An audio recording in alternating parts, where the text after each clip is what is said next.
Hello दोस्तों, नमस्कार। BPSC मस्ती एकेडमी में आप सभी दोस्तों को आज बायोलॉजी से संबंधित लाएं, जो आपको पार्ट 12 नंबर का मिलेगा दोस्तों, है ना। जीव विज्ञान से संबंधित पार्ट 12। ठीक है, ठीक है। ऑल कॉम्पिटिटिव एग्जाम में पूछे जाने वाले प्रश्न, जो आपको आनुवांशिक, है ना, जेनेटिक्स से संबंधित क्वेश्चन आपको आज मिलेगा, जिसमें 9500 यानी 9500 को हम लोग रिवाइज करने का प्रयास कर रहे हैं दोस्तों। ये इससे संबंधित आपको क्वेश्चन मैंने 9500 प्लस क्वेश्चन, है ना, chapter wise concept, previous year solved, most important one liner के साथ में आपको वेरी इंपॉर्टेंट क्वेश्चन, जो आपको आने वाली प्रतियोगिता परीक्षाओं में बेस्ट रिजल्ट दिलाने वाले काम करेगा दोस्तों। ठीक है, तो आप अगर सभी दोस्तों बीपीएससी मस्ती एकेडमी में पहली बार आए हैं तो ज़रूर सब्सक्राइब कर लीजिए।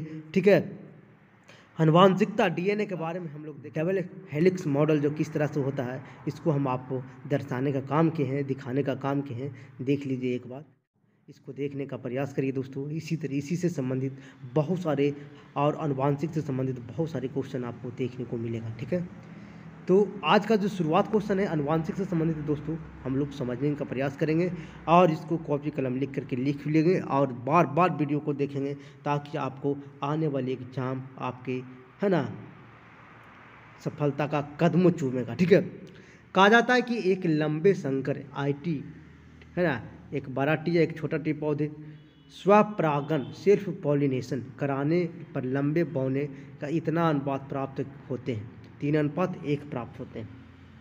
यह परिणाम सिद्ध करता है कि क्या करता, पृथक्करण का नियम करता है। लॉ ऑफ सिग्रेनेशन कहा जाता है, पृथक्करण का नियम कहा जाता है। ठीक है, अब देखिएगा, मेंडल द्वारा प्रतिपादित पृथक्करण का नियम लॉ ऑफ सिग्रेनेशन यह सिद्ध करता है कि जब पौधे प्लांट को बीच क्रॉस होता है, तब यह पहली पीढ़ी, है ना, फाइनेग्रेशन में सभी लंबे पौधे प्राप्त होते हैं, किंतु दूसरी पीढ़ी में लंबे पौधे और जिन एवं पौधे प्राप्त होते हैं अलग होते हैं। देखिए, पहले वाला में क्या होता है कि लंबा पौधा प्राप्त होता है, लेकिन दूसरे जैसी क्रॉसिंग होता है तो एक लंबा एक पौधा भी प्राप्त हो सकता है ना, होता है। ठीक है, दूसरा नियम क्या है, स्वतंत्रता अवमूहन का नियम। ये भी क्या है ना, आनुवांशिकता से संबंधित लॉ ऑफ इंडिपेंडेंस। जब दो भिन्न लक्षण के गुण आपस में मिलाया जाता है, तब दोनों लक्षण आपस में मिल जाते हैं और अगली पीढ़ी नुमा दोनों अलग अलग हो जाता है। अगली पीढ़ी में दोनों अलग अलग हो जाता है। फिर आता है प्राभिकता का नियम। जब दो लक्षण एक साथ रहते हैं, उनमें एक प्रभावी दूसरा अप्रभावी होता है। जो लक्षण प्रभावी होता है वही अगला पीढ़ी दिखाई देता है। ठीक है, दूसरा क्वेश्चन हम लोग देखेंगे, लास्ट तक बने रहेंगे दोस्तों, है ना। अगर पहली बार आए तो जरूर सब्सक्राइब कर दीजिए नेक्स्ट वीडियो के लिए। आनुवांशिक यांत्रिक जेनेटिक इंजीनियरिंग। ठीक है, ये एक जीव के जीन्स में परिवर्तन किया जाता है। एक जीव के जीन्स में परिवर्तन किया जाता है, उसे आनुवांशिक यांत्रिकरण कहते हैं। ठीक है, इसका विश्लेषण हम लोग देखेंगे। जब किसी जीव के जीन्स में परिवर्तन किया जाता है, तब इस क्रिया को आनुवांशिक यांत्रिक कहा जाता है।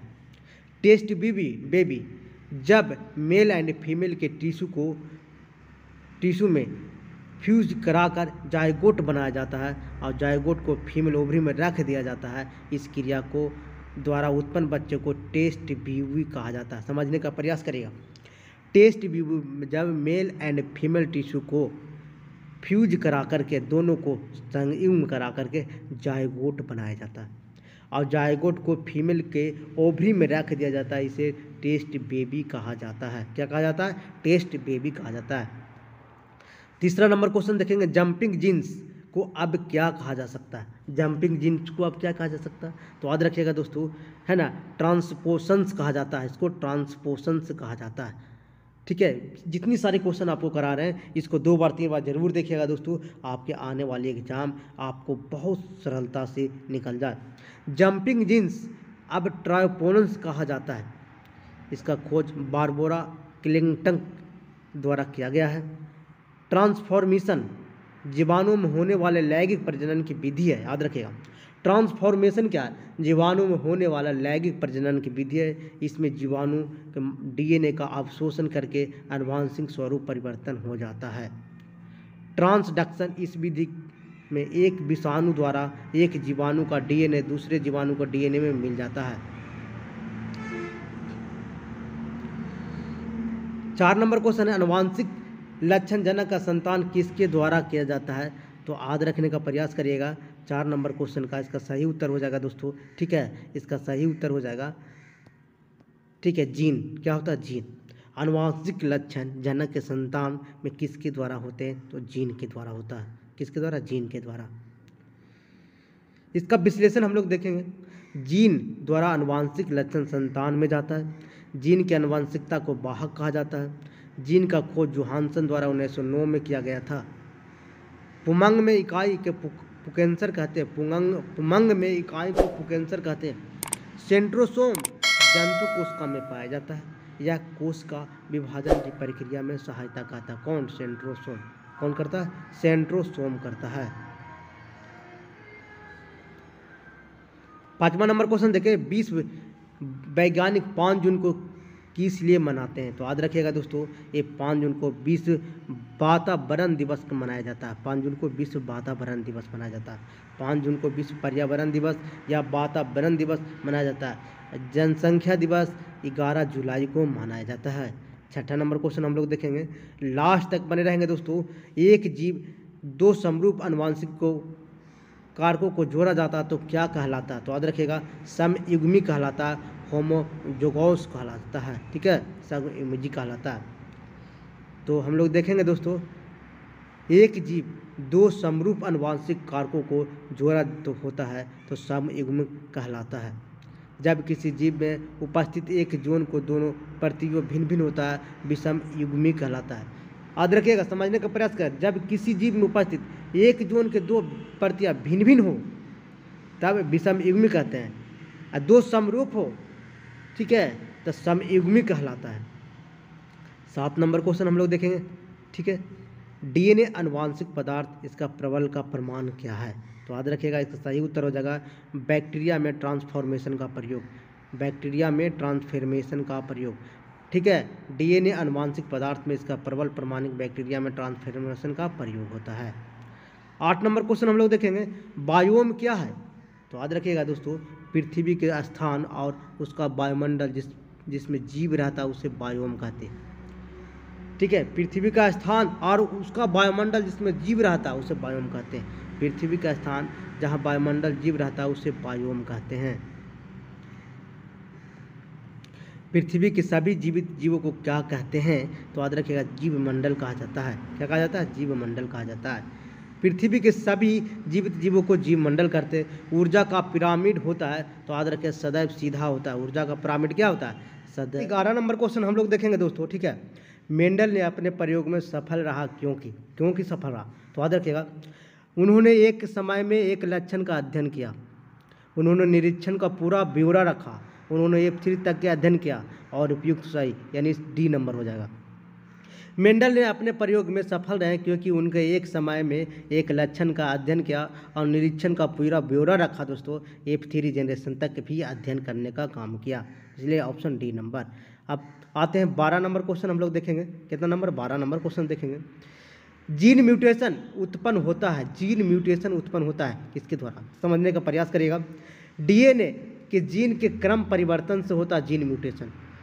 डीएनए के जीनों के क्रम परिवर्तन से होता है जीन म्यूटेशन, ठीक है। डीएनए के जीनों के क्रम परिवर्तन से जीन म्यूटेशन उत्पन्न होता है। होमो दे वेरियस 1901 में म्यूटेशन थ्योरी का प्रतिपादन किया, ठीक है। इनके अनुसार नई जाति की उत्पत्ति अचानक परिवर्तन के कारण होता है। जीवों में अचानक परिवर्तन का उत्परिवर्तन कहते हैं, ठीक है। होमो डी वेरियस ने, ठीक है, कब? 1901 में। कौन थ्योरी? म्यूटेशन थ्योरी का प्रतिपादन किया, ये भी याद रखिएगा। पूछेगा कभी कभी बार कि म्यूटेशन थ्योरी कौन दिया, तो होमो डी वेरियस ने किया था, ठीक है। आते हैं 13 नंबर क्वेश्चन हम लोग देखेंगे। संसार में मानव जनसंख्या पुरुष स्त्रियों X और XY लिंग का निर्धारण का अनुपात क्या है? तो याद रखिएगा 1:1 होता है। संसार में मानव जनसंख्या पुरुष और स्त्रियों को लिंग का निर्धारण का अनुपात 1:1 होता है। 14 नंबर क्वेश्चन हम लोग देखेंगे।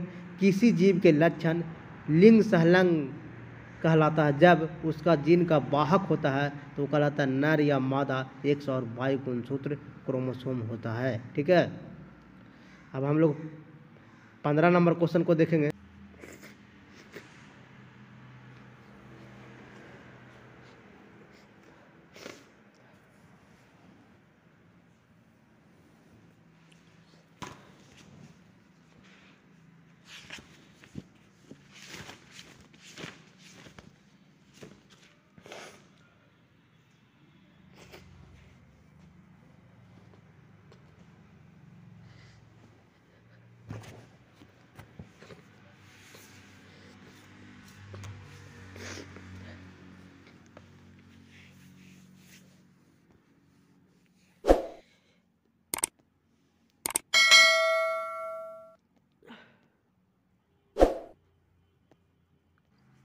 अब आगे आते हैं 23 नंबर क्वेश्चन हम लोग देखेंगे। देखिए यहाँ पे है ना, डीएनए की संरचना वाटसन क्रिक किया था, एबीओ लैंडस्टीनर ने किया था, ए और बी और ओ है ना, आओ ए बी मैंने जो रक्त को 4 भागों में बांटा गया था। जंपिंग जीन बारबरा मैक्लिटांक के द्वारा किया था। रेगुलेटरी जीन जैकब और मोनोड के द्वारा किया गया था। अगला आते 23 नंबर, एकल स्टैंडर्ड वाले डीएनए अणु कहाँ मिलते हैं? तो याद रखिएगा दोस्तों, ठीक है, 174 साई 174 बैक्टीरियोफेज। एकल स्टैंडर्ड वाले डीएनए साई 174 बैक्टीरियोफेज में पाए जाते हैं। यह इकोसील को संक्रमित करता है, इकोली को संक्रमित करता है। ठीक है, अब आते हैं 24 नंबर क्वेश्चन हम लोग, अनुवांशिक उत्परिवर्तन इनमें होता है। तो याद रखिएगा डीएनए में होता है। किसमें? डीएनए में होता है। डीएनए में जेनेटिक म्यूटेशन अनुवांशिक परिवर्तन होता है। डीएनए से आरएनए बनने की क्रिया को ट्रांसक्रिप्शन कहते हैं। आरएनए से प्रोटीन बनने की क्रिया को ट्रांसलेशन कहते हैं। आरएनए से प्रोटीन बनने की क्रिया को ट्रांसलेशन कहते हैं। डीएनए से डीएनए बनने की क्रिया को रिप्लाइकेशन कहते हैं, रिप्लाइकेशन कहते हैं। ठीक है, याद रखिएगा डीएनए से आरएनए बनने की क्रिया को ट्रांसक्रिप्शन कहा जाता है और आरएनए से प्रोटीन बनने की क्रिया को ट्रांसलेशन कहा जाता है और डीएनए से डीएनए बनने की क्रिया को रिप्लाइकेशन कहा जाता है। 25 नंबर क्वेश्चन, बहुत सारे क्वेश्चन आपको बहुत किताबों में नहीं मिलेगा लेकिन इसमें मिल जाएगा। कौन सी जांच एक बच्चे के पिता को निर्धारण करता है? तो याद रखिएगा डीएनए फिंगरप्रिंटिंग, डीएनए फिंगरप्रिंटिंग। एक बच्चे का पिता का निर्धारण डीएनए फिंगरप्रिंटिंग से होता है। एबीओ रक्त समूह का खोज लैंडस्टीनर के द्वारा 1901 में किया गया था। RH फैक्टर की खोज लैंडस्टीनर और बीनर के द्वारा 1940 में किया गया था। ठीक है, अब आते हैं 26 नंबर क्वेश्चन हम लोग देखेंगे दोस्तों, लास्ट तक बने रहेंगे। ग्रे मैटर में होता है, क्या होता है? काफ़ी संख्या में तंत्रिकाएं और कोशिका निकाय होता है। काफ़ी संख्या में तंत्रिका और कोशिका निकाय होता है। काफ़ी संख्या में तंत्रिका और कोशिका निकाय, जिसको ग्रामैटर कहते हैं। क्या कहते हैं? ग्रोमैटर कहते हैं। जीन का आकार होता है, याद रखिएगा सर्पाकार होता है। क्या होता है? सर्पाकार होता है। जीन का आकार क्या होता है? सर्पाकार होता है। ठीक है, जीन का आकार सर्पाकार होता है। जीन माता पिता गुणों संतानों में पहुंचाने का काम करता है। जीन आनुवंशिकता का वाहक होता है। अब आते हैं 28 नंबर क्वेश्चन हम लोग देखेंगे। प्रथम ट्रांसजेनिक पौधा जिसका प्रयोग व्यावसायिक स्तर पर उत्पादन के लिए हुआ था, उसका नाम हम लोग जानते हैं तंबाकू। 1982 में यह तंबाकू पौधा प्रतिजैविक प्रतिरोधी है दोस्तों। चीन 1992 में ट्रांसजेनिक प्लांट या कॉमर्शियली बनाने वाला पहला देश बना, विषाणु प्रतिरोधक तंबाकू बनाई। ठीक है, अब आते हैं 29 नंबर क्वेश्चन हम लोग देखेंगे, लास्ट तक देखना है दोस्तों। गुणसूत्र में होता है, क्या होता है? डीएनए, आरएनए, हिस्टोन और आई हिस्टोन प्रोटीन होता है। डीएनए में क्या होता है? डीएनए गुणसूत्र में जो होता है दोस्तों, डीएनए, आरएनए, हिस्टोन, आई हिस्टोन प्रोटीन होता है। गुणसूत्र में होता है डीएनए होता है, आरएनए होता है, हिस्टोन नॉन हिस्टोन प्रोटीन होता है। हम लोग 30 नंबर देखेंगे दोस्तों, मेंडल के आनुवंशिकता सिद्धांत किस पर आधारित होता है? तो याद रखिएगा लैंगिक जनन पर आधारित होता है। ठीक है, मेंडल का आनुवंशिकता का सिद्धांत लैंगिक जनन पर आधारित होता है। अगला क्वेश्चन है, इसका डिस्क्रिप्शन आप देखेंगे दोस्तों। मेंडल को फादर ऑफ जेनेटिक्स कहा जाता है। जनन की वह प्रक्रिया जिसमें स्पर्म ओवम भाग नहीं लेता है। जनन की क्रिया बॉडी के किसी भी पार्ट द्वारा होता है, उसे अलैंगिक जनन कहते हैं। याद रखिएगा जनन की वह प्रक्रिया जिसमें स्पर्म ओवम भाग नहीं लेता है, जनन की क्रिया बॉडी के किसी पार्ट में होता है, उसे लैंगिक जनन कहते हैं। जैसे अमीबा, हाइड्रा, यीस्ट, प्लाज्मेडियम। जनन की वह प्रक्रिया जिसमें मेल गैमेट्स फीमेल गैमेट्स भाग लेता है उसे लैंगिक जनन कहते हैं। मेल गैमेट और फीमेल गैमेट्स भाग ले लिया तो लैंगिक जनन, और जिसमें भाग नहीं लिया, ओवम में भाग नहीं लेता है और बॉडी के किसी पार्ट में जाकर के ले लेता है, उसे अलैंगिक कहते हैं।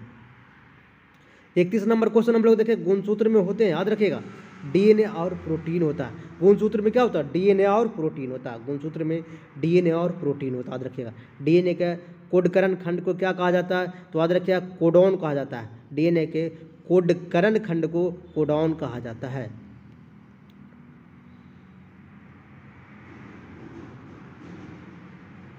डीएनए का कोडकरण खंड को कोडॉन कहा जाता है, याद रखिएगा। हेक्सॉन न्यूरॉन का भाग है। समयुग्मी अप्रभावी विषमयुग्मी पादप बीज संकरण जो होता है परीक्षार्थी संकरण होता है, परीक्षार्थ संकरण होता है। डीएनए होती है तो दोस्तों याद रखिएगा पेंटोस शर्करा होता है। डीएनए क्या होता है? पेंटोस शर्करा होता है। डीएनए पेंटोस शर्करा पाया जाता है। पद जीन किसने बनाया था? तो याद रखिएगा जोहानसन के द्वारा बनाया गया था। पद जीन किसके द्वारा? जोहानसन के द्वारा बनाया गया था। पद जीन जोहानसन ने बनाया था, जिनका खोज जोहानसन द्वारा 1909 में किया गया था। गेगर मेंडल आनुवंशिक का पिता कहा जाता है। डीएनए के द्विहेलिक्स रूप पहली बार किसने प्रस्तावित किया था? तो याद रखिए वाटसन और क्रिक ने प्रस्तावित किया था। उद्विकास के क्षेत्र में सर्वप्रथम मत देने वाले वैज्ञानिक लैमार्क, याद रखें। इनके द्वारा लिखी गई पुस्तक है ना फिलोसफी जूलॉजिक, है ना डार्विन, ठीक है। डार्विन सिद्धांत का प्राकृतिक चयन है। डार्विन सिद्धांत का क्या? प्राकृतिक चयन। डार्विन के द्वारा लिखी गई पुस्तक organ of species by natural selection, यानी प्राकृतिक चयन द्वारा जीवों का विकास, किसके द्वारा लिखा गया था? डार्विन के द्वारा लिखा गया था। हुगो डी ब्रिज उत्परिवर्तन का सिद्धांत दिया था। हुगो डी ब्रिज के द्वारा उत्परिवर्तन का सिद्धांत दिया गया। भारत में डीएनए अंगुली छाप केंद्र स्थित है, तो याद रखिएगा हैदराबाद में स्थित है। कहाँ स्थित है? हैदराबाद में। भारत में डीएनए फिंगर प्रिंटिंग केंद्र हैदराबाद, लखनऊ एवं चंडीगढ़ में अवस्थित है। भारतीय खगोल संस्थान पारिस्थितिकी विज्ञान बंगलुरु में स्थित है, ठीक है। अब आते हैं 38 नंबर क्वेश्चन हम लोग देखेंगे। जब कोई एकल जीन एक से अधिक लक्षण या अभिव्यक्ति नियंत्रित करता है तो इस किस प्रकार को कहा जाता है? तो याद रखिएगा बहुप्रभावी कहा जाता है। बहुप्रभावी जैसे ब्लड एक उदाहरण है। जीन एक हो या लेकिन प्रभाव अलग अलग हो। जीन एक हो लेकिन प्रभाव अलग अलग हो, ठीक है। जीन युग्म में नहीं पाया जाता, याद रखिएगा। तो याद रखिएगा युग्मक नहीं पाया जाता। जीन में क्या नहीं पाया जाता? युग्मक। युग्मक का निर्माण के दौरान अर्धसूत्री कोश का विभाजन होता है। युग्मक निर्माण के दौरान अर्धसूत्री कोश का विभाजन होता है, जिसके कारण प्रत्येक जीव एक दूसरे से अलग होता है, नहीं हो पाता है। 40 नंबर क्वेश्चन हम लोग देखेंगे। बच्चे के लिंग निर्धारण गर्भाशय की जांच एक्सरे के बजाय प्राध्वनिक तरंगों द्वारा अधिक प्रभावी वर्तित होती है, क्यों? तो इसका सही उत्तर हो जाएगा दोस्तों ये आपको, ठीक है।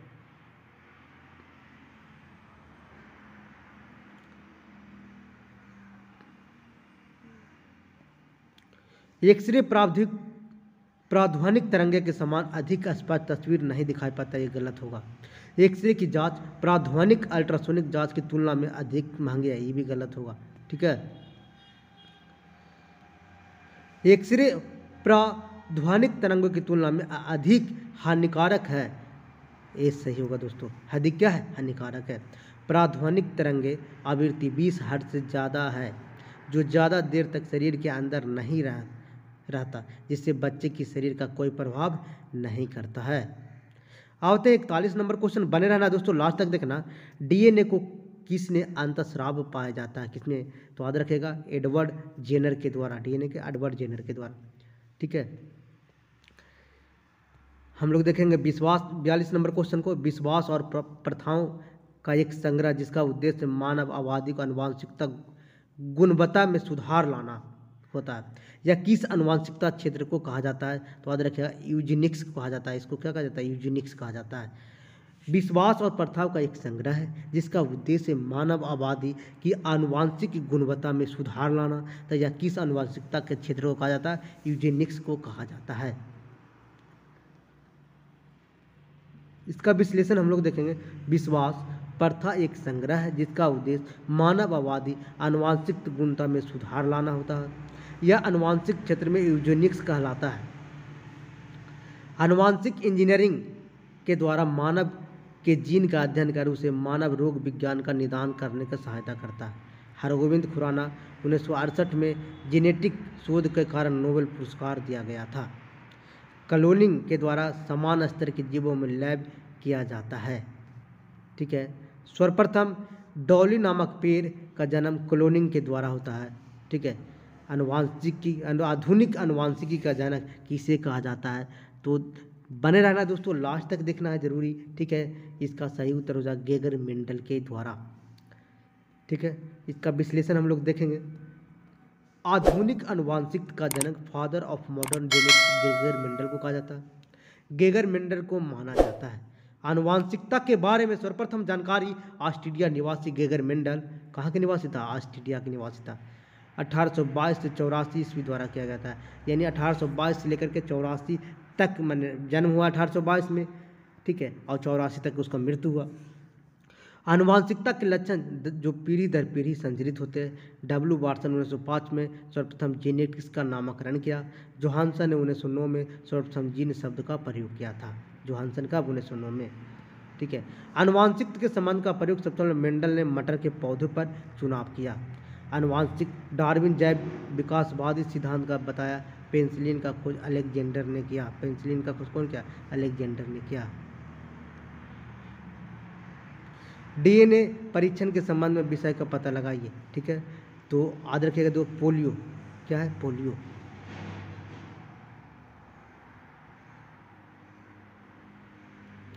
अगला है 45 नंबर क्वेश्चन। अपराधी को पहचानने के लिए फोरेंसिक विभाग किस तकनीकी का प्रयोग करता है? तो डीएनए फिंगरप्रिंटिंग का प्रयोग करता है। अपराधी को पहचानने के लिए फोरेंसिक विभाग डीएनए फिंगरप्रिंटिंग को तकनीकी का प्रयोग करता है। डीएनए में एडेनिन, ग्वानिन, थाइमिन, साइटोसिन 4 क्षार होते हैं। ठीक है। एडेनिन और थाइमिन के साथ और ग्वानिन और साइटोसिन के साथ जुड़ा हुआ रहता है। याद रखिएगा एटी और सीजी, यानी एडेनिन और थाइमिन के साथ, ग्वानिन और साइटोसिन के साथ जुड़ा रहता है। जो नाइट्रोजन क्षार एक व्यक्ति से एक ही प्रकार का होता है। जो नाइट्रोजन क्षार एक व्यक्ति में एक ही प्रकार का होता है। डीएनए फिंगरप्रिंटिंग की जांच केंद्र हैदराबाद में स्थित है। कहाँ स्थित है? हैदराबाद में। पोलियोग्राफ मशीन से व्यक्ति झूठ पता लगाने के लिए प्रयोग किया जाता है। इम्प्लांटेशन किसकी प्रक्रिया है? तो याद रखिएगा दोस्तों, एक गर्भाशय के लाइनिंग के युग्मनज का जुड़ना। एक गर्भाशय के लाइनिंग के युग्मनज का जुड़ना इम्प्लांटेशन कहलाता है। ठीक है। अब आते हैं इम्प्लांटेशन एक गर्भाशय के लाइनिंग युग्म को जोड़ना प्रक्रिया कहलाता है। ठीक है। देखेंगे हम लोग इसका विश्लेषण। निषेचन अंडाणु को युग्मज कहा जाता है। निषेचित अंडाणु को क्या कहता है? युग्मज कहा जाता है। मैथुन के समय नर के सीसन द्वारा मादा के योनि में वीर्य जमा करना वीर्य सेचन कहलाता है। जब शुक्राणु मादा की योनि में कृत्रिम विधि द्वारा स्थानांतरित होता है तो आर्टिफिशियल इंसेमिनेशन कहलाता है। अंडाशय द्वारा अंडाणु का नियुक्ति अंडोत्सर्जन कहलाता है। गर्भ के सबसे बाहरी झिल्ली को जरायु कहा जाता है। गर्भ की सबसे बाहरी झिल्ली को जरायु कहा जाता है। याद रखिएगा। हम लोग आते हैं 47 नंबर क्वेश्चन। रिक्त स्थानों को सबसे उपयुक्त विकल्प को भरें। ठीक है। यह एक पौधा समजीनी तो समलक्षणी होता है। तो याद रखिए बौना या गोल। ठीक है। यदि हम F2 के पौधों को तीसरी पीढ़ी F3 प्राप्त करें तो देखें कि शुद्ध लंबे पौधे TT सदैव प्राप्त होता है। डबल टी एकर मतलब दोनों लंबा होगा। ठीक है। इसी प्रकार शुद्ध बौने पौधे छोटा टी हमेशा बौने पौधे प्राप्त होता है। ठीक है। परंतु मिश्रित लंबे पौधों बड़ा टी और छोटा टी है ना, छोटा टी और बड़ा टी को क्रॉस कराया जाता है तो F2 पीढ़ी की क्रॉप भांति लंबे पौधे बौने पौधे समलक्षण 3:1 का होता है। 48 नंबर क्वेश्चन हम लोग देखेंगे, बार बार देखेंगे दोस्तों, है ना। इसको बने रहना चैनल पर दोस्तों। अगर पहली बार आए तो सब्सक्राइब जरूर कर लेना। आनुवंशिकी सामग्री के वाहक है तो याद रखिएगा जीन है। कौन है? जीन। जीन अनुवांशिकी सामग्री का वाहक होता है दोस्तों। गुणसूत्र में पाए जाने वाले अनुवांशिकी पदार्थ का जीनोम कहते हैं। ठीक है। माता पिता से संतान विभिन्न लक्षणों के स्थानांतरण का विषय तथा संतानों का विभिन्न संबंधित कारणों और नियमों को अध्ययन ही अनुवांशिकी कहलाता है। समझने का प्रयास करेगा।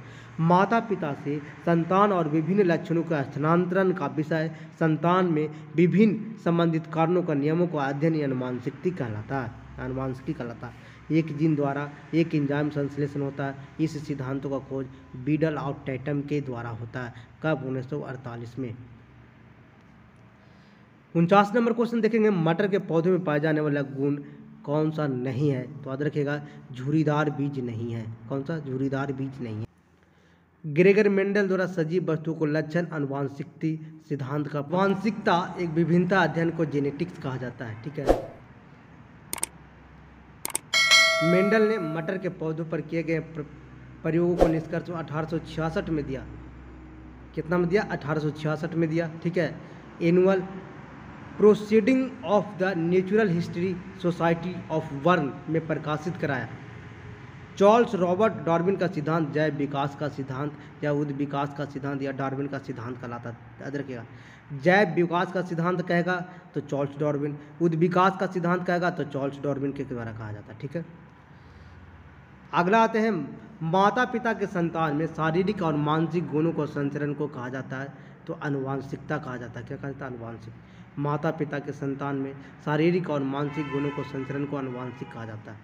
ये लक्षण पीढ़ी दर पीढ़ी संचरित होता है, अनुवांशिक लक्षण होता है। अनुवांशिक गुणों के वाहक है कौन है? तो याद रखिएगा, डीएनए है। अनुवांशिक लक्षण के वाहक कौन है? डीएनए। अनुवांशिक गुणों का वाहक है डीएनए। ठीक है। अनुवांशिक की इकाई जीन है। डीएनए प्रोटीन संश्लेषण को नियंत्रित करता है। डीएनए क्या करता है? प्रोटीन संश्लेषण को नियंत्रित करता है। डीएनए से ही आरएनए का संश्लेषण होता है। दोस्तों याद रखिएगा, आरएनए प्रोटीन संश्लेषण करने में सहायता करता है। आरएनए प्रोटीन संश्लेषण करने में सहायता करता है। अब 53 नंबर क्वेश्चन हम लोग देखेंगे, कौन सा पुरुष में पाया जाता है? तो याद रखिएगा, पुरुष में पाया जाता है वाई गुणसूत्र। वाई गुणसूत्र पुरुष में पाया जाता है। मनुष्य के गुणसूत्र की कुल संख्या 46 होती है। प्रत्येक संतान को समजात गुणसूत्र प्रत्येक पीढ़ी के एक गुणसूत्र अंडाणु द्वारा माता पिता के दूसरे शुक्राणु द्वारा प्राप्त होता है।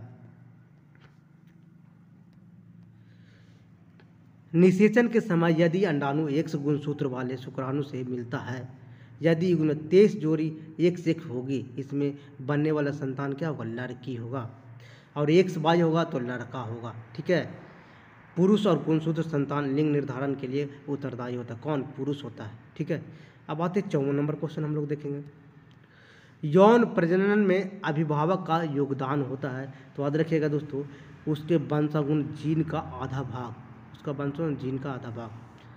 यौन प्रजनन में अभिभावक का योगदान उसके वंशानुगुण जीन का आधा भाग होता है। व्यक्तिगत में लिंग निर्धारण होने की प्रक्रिया को लिंग निर्धारण कहते हैं। व्यक्ति के लिंग निर्धारण के अनुवांशिक महत्व दर्शाया गया है। बेसेक्टोमी पुरुष को बंध्याकरण कहते हैं। बेसेक्टोमी पुरुष को क्या कहते हैं? बंध्याकरण कहते हैं। ट्यूबेक्टोमी महिलाओं को बंध्याकरण कहते हैं। यूथेनेसिस में मानव के उच्च अनुवांशिक लक्षणों के पालन पोषण और शिक्षा विकास अध्ययन किया जाता है। यूथेनिक्स कहा जाता है। मानव के जो उच्च अनुवांशिक लक्षण पालन पोषण शिक्षा द्वारा विकास का अध्ययन किया जाता है। किसमें? यूथेनिक्स में। ठीक है। अब आते हैं 55 नंबर क्वेश्चन हम लोग देखेंगे दोस्तों, मेंडल F1 पीढ़ी के पौधे में F2 वंशज से पद्धति प्राप्त होता है। तो याद रखिएगा, स्वपरागण। मेंडल F1 पीढ़ी के पौधों में F2 वंशज स्वपरागण की पद्धति प्राप्त होता है। जब एक पुष्प के परागकण उसी पुष्प के बद्धकार पर उसी पौधे की परिस्थिति किसी पुष्प के बद्धकार पर पहुंचता है तो स्वपरागण कहा जाता है। ठीक है। अब आते हैं 56 नंबर क्वेश्चन हम लोग देखेंगे, महिलाओं में गुणसूत्र होते हैं तो XX होते हैं तो आप 22XX होगा, है ना। महिलाओं में गुणसूत्र क्या होगा? 22 + XX। प्रत्येक संतान के समजात गुणसूत्र प्रत्येक जोड़ी एक एक गुणसूत्र अंडाणु के द्वारा माता से दूसरी गुणसूत्र शुक्राणु स्पर्म के द्वारा प्राप्त होता है। अब आते हैं हम लोग 57 नंबर क्वेश्चन। ठीक है। 58 नंबर क्वेश्चन आते हैं दोस्तों। ठीक है। यदि मनुष्य में गुणसूत्र की संख्या 16 है तो मनुष्य कोशिकाओं में कितने गुणसूत्र विद्यमान होंगे? तो 46 होंगे। कितना? 46 होंगे। मनुष्य में गुणसूत्रों की संख्या कितना? 46 होगा, ठीक है। मनुष्य में गुणसूत्र संख्या कितना? 16 है।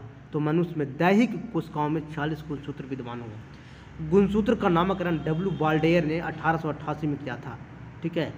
डब्ल्यू बाल्डेयर ने 1888 में किया था। एक तरफ देखेंगे, स्केरिस में 2 गुणसूत्र पाया जाता है, घरेलू मक्खी में 12 गुणसूत्र पाया जाता है, मटर में 14 पाया जाता है, प्याज में 16 पाया जाता है, मक्का में 20 पाया जाता है, टमाटर में 24 पाया जाता है, मेढक में 26 पाया जाता है, बिल्ली में 38 पाया जाता है, चूहा में 42 पाया जाता है, कबूतर में 80 गुणसूत्र पाए जाते हैं। अब आते हैं हम लोग 59 नंबर क्वेश्चन, आनुवांशिकता के नियम किसने प्रतिपादित किए थे? तो याद रखिएगा दोस्तों, गेगर मेंडल के द्वारा किया गया था। गेगर मेंडल ने आनुवांशिकता के नियम को प्रतिपादित किया। आनुवांशिकी अभियांत्रिक का दूसरा नाम क्या है? इसका दूसरा नाम क्या हो सकता है? तो याद रखिएगा, पुनः संयोजन, डीएनए या प्रौद्योगिकी। पुनः संयोजन, डीएनए या प्रौद्योगिकी नाम इसका दूसरा है, ठीक है दोस्तों। आपको 60 क्वेश्चन कम से कम 200 क्वेश्चन का रिवाइज करने का मौका मिला होगा दोस्तों। इसको कॉपी पेन जरूर लीजिएगा। फिर नेक्स्ट वीडियो में हम आपको मिलते हैं, ठीक है। तब तक बने रहेगा दोस्तों, और अगर पहली बार आए हैं तो सब्सक्राइब कर लीजिएगा। नेक्स्ट वीडियो में थैंक यू दोस्तों।